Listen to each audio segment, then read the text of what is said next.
Everyone, it's April with your photo travel guide and fall photo trips. Yosemite is an incredible national park to visit in California. And if you're there to just enjoy the scenery or for photography, you might want to pick up this book. It's called Photographing Yosemite Digital Field Guide. It's filled with notes on where to look for beautiful scenics, whether that's for your cell phone or for your bigger digital camera. But if you're going right now in winter, it's a lovely time to go. There's probably fewer people aside from some weekends. So double check the park website. I'll put the link in the comments. But before you go, be sure to pack yourself some essentials. Be sure to bring warm clothes. I always say pack layers, depending on what the temperature is. The valley can be decidedly different than other areas of the park. And for me, that means taking care of my feet. So I always wear a pair of Anu boots. There's other brands that may fit better for you. I always advise trying on the boots before you actually wear them on the trip. It's really not fun to end up with a blister or these rubbing against your ankle all day. If you're not comfortable, you're not going to be enjoying your time in the park as much. These boots are waterproof, but I still usually buy a spray and respray the parts that would be susceptible perhaps to water getting in my boots. And that can simply be from wet snow, wet leaves, frost, a multitude of things that you might encounter while out walking. The other thing in winter, you can encounter some ice and snow. So these are called yak tracks. I bought these a few years ago at Sport Chalet, but they do sell them online. As you can see, they just strap onto your bottom of your boot. So you can't wear them inside, but they do slip on easy. And as you can see with the wire parts, it does offer some additional traction on icy areas, and snow and ice is pretty prevalent on many of the trails in Yosemite.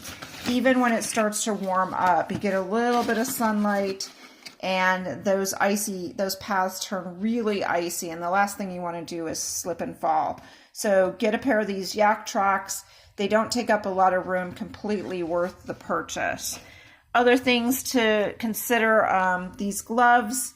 Even with your cell phone, you want to have your fingertips out so that you can touch the buttons on your phone, take pictures, take video. So these are some pretty bulky mittens, but I like to keep my hands warm. Once again, you get too cold, you're not going to be enjoying your time outside. So these allow your fingers to be out, and then you can pop them inside this nice little mitten cover. These are keep your hands warm. And I always buy these a tad bigger. These have elastic around the wrist. But then if I want to get some of those heat packets where you just shake them and it provides instant heat, you can slide one of those inside your hand, inside your mittens and gloves as well. Keep your hands extra warm. Other thing is weather, a jacket. For rain, again, I like to keep my hands free, so I always look for a rain jacket that will fit over something else.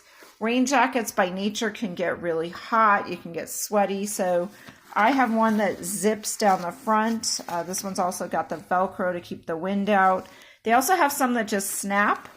I even do just fine with these inexpensive 99-cent jackets. You can usually get 3 or 4 of them in a pack online.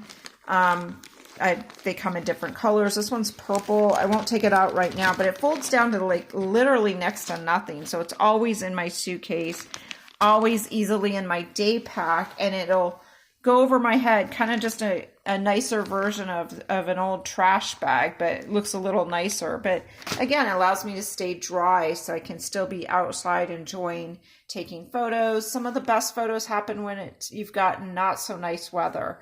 This is an umbrella that I actually bought in Yosemite, super cute. But again, if you're having to try to hold your umbrella, hold your cell phone, take the picture, you just got too many things going on. But if you've got a buddy with you, you might want to have the umbrella. Makes a great prop for some fun photos. And also your buddy can stay dry while you're taking the photos. Or if they're willing, they can hold this over you while you're taking the photos. So that one doesn't take up a lot of room. As you can see, it collapses down. And it was just a fun souvenir that I actually got in the park one year when it was in fact raining, kind of wet snow. So these are my essentials for shoulder season, going into Yosemite like late January, February, when you can get some beautiful clouds, some light snow. You can, if you're out early and the snow is wet, it clings to all the trees. There's a beautiful chapel. Even the waterfalls can be stunning this time of year. So do your homework, pack some layers, and have a great time, you guys. This is April with Your Photo Travel Guide. If you need any other tips on the trip, be sure and drop me a note. It's yourphototravelguide.com/contact. Thanks.